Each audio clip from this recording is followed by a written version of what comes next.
guys, welcome back to Millennial Money Honey. It's Katie here, and we are in Q4, so we are taking a look back at Q3 and a lot of my year-to-date numbers. So I asked you over on Instagram what kind of stuff you wanted to see in regards to my money and how things are going. So I have a list of income, expenses, savings rate, the amount of dividends I've earned, my investment returns, my net worth, and my progress to FIRE. So stay tuned for this video. I am really excited to dive into these numbers and let's talk money, honey.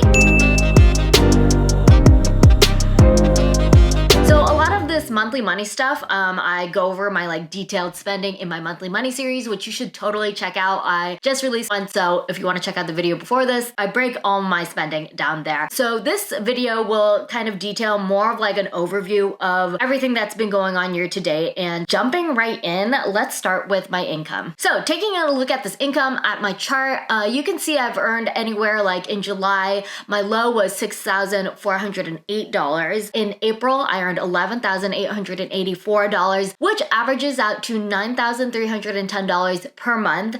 Hoping to maintain that average, but we'll see. My year-to-date total is $83,787 as of the end of September. My projection is that I'll make about, if I keep up with this average per month, it'll be about $1,100,000. So I'm on track to earn another six figures this year. So we'll see how that shapes up, but I think I'm well on track and I should be able to hit that six-figure mark even with just if I keep going on only my 9-to-5 job, my corporate job. Just so you know, this is a little bit of a pre and post-tax situation. Obviously taxes come out and whatever hits my bank account at the end of the month from my 9-to-5 job is what I input into my spreadsheet, but I also do some freelance design work and I have a little bit of earnings from Millennial Money Honey that gets all taken out, taxes later on that. So it's kind of a mix. This is just all the cash and income that I have that shows up in my actual checking account, checking savings. So that's what those numbers are. Moving on to expenses. This is a little bit funky. You can see in March, I spent $376. That was extremely low, but starting in May and towards the summer months, as the world was kind of reopening and restrictions were lifted, my spending definitely increased. And then May, which is just kind of totally off the charts, $6,344.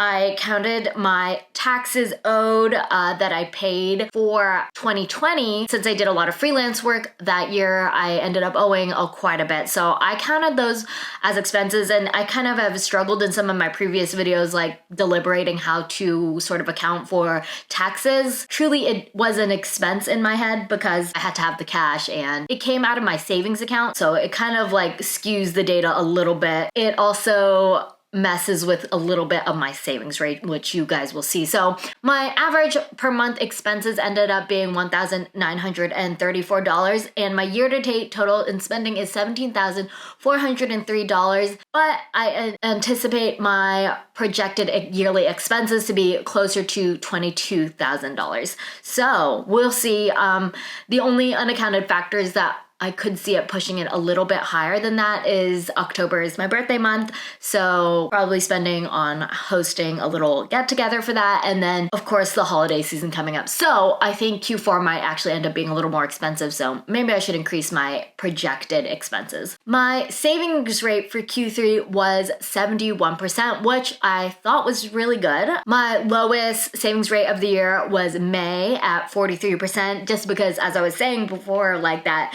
taxes that I paid in May. And then July was also a low rate just because it was my lowest earning month, but one of my highest expense months. So lowest income, but highest expense month. So that also kind of skewed my savings rate down towards the 54%. Again, over 50 is still really great. I just beat myself up about these things. My year-to-date average is 79%, and my goal for 2021 is to hit 75%. It used to be 85%, but it's not going to happen. So I kind of readjusted that goal because I want to like hit my goal, and goals can be flexible.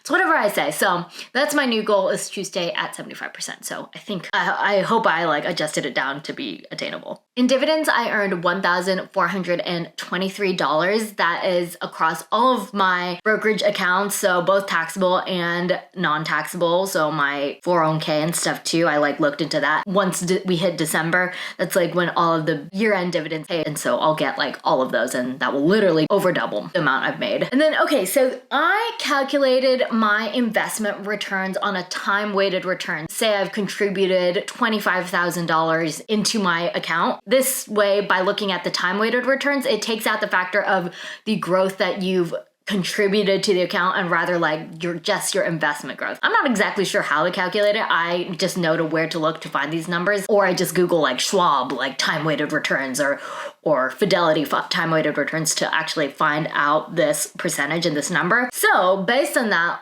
the return on my investment growth without contributions or withdrawals is 14.84%, which I think is pretty good. It's almost on par with the total US stock market index at 15.1% year to date. If the entire US stock market is performing this year at 15.1%, and I've gotten 14.84% of those captured returns in my portfolio, I think that's really awesome. If you look at the S&P 500, that's tracking closer to 20%. So, if I had been all in on the S&P 500 instead of being a little more diverse in the total US stock market index, like I may have seen greater returns. But I like being invested in the total US stock market index. Specifically, I do like FSKAX, I believe, is Fidelity's, and then SWTSX is Schwab's.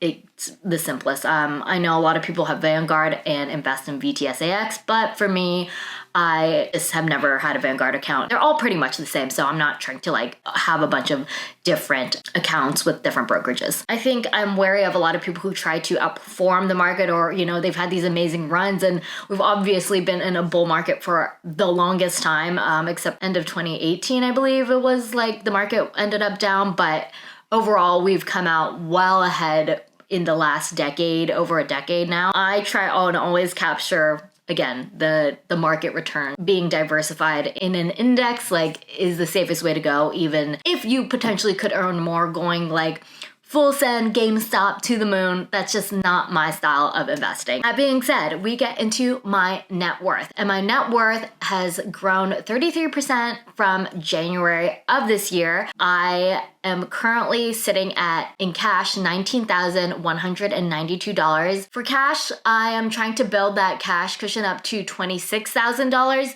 So I have that money for potentially a whole year off next year. So I have about $7,000 more to go. I might only end up taking like 6 months off for my corporate sabbatical, but I mean, minimum 6 months, and I'm planning to save up for a year just in case I want to take that length of time and really go full send into practicing my early retirement. In my tax advantage accounts, I have $171,570. In my taxable brokerages, I have $195,835. And in liabilities, so my credit card, which I probably already have paid off by this point, is $189. I just hadn't paid it off when I took a look at this. So in total, I have $386,407. At the time you're watching this, I'll probably going to be at 400,000 with the market is back up and then my contributions. So we're on track to reach 400K by end of year, even by my birthday. I was at 200 something at the beginning of this year, so it's grown over $100,000 between my investments and my contributions. And on my progress to FIRE, starting in January of 2020, I was at 10% to FIRE with 90% left. In January of 2021, so this year, I was at 19% FIRE with 81% left. And as of Q3 with my net worth, I'm at 26% FIRE and have 74% to go. You can see it's like just increasing up. I think by the end of this year, hopefully I'll be a little bit up. The market has been a little stagnant, I will say. I'll still be on track to hit my goal of $1.5 million by the time I hit 35. It might have to be 36 since I'm planning on taking a Coast-Fire corporate sabbatical for next year. So that would push it back a year. And that's okay, because then I'd be kind of testing out early retirement and seeing what that's like. So yeah, those are my numbers for Q3. But overall, I'm just really happy with how this year is shaping up. It's been insane. As I'm on the cusp of moving into a new decade of my life, I'm like really happy, and it's a good reminder to myself to be really thankful for where I've come and how far I've made it, and to see the progress I've made as a single income, no kids, is just insane. And I even though I'm like kind of nervous to be turning 30, looking at these numbers, it's like, oh, I need to pat myself on the back. I look at my personal capital, and when I very first opened it, I had, $40,000. And that was like, what, 3 years ago? So just going in, seeing that my net worth growth is insane. You don't understand how much money and finances can impact you, and how much of a difference you can make in just 3 years, which seems like a long time if you think about 3 years away, but also a little bit of time. So anyway, that's my Q3 numbers. I hope you guys enjoyed it. If you did, be sure to give it a thumbs up, subscribe, hit the notification bell so you know when my next video drops, and let's all retire early together.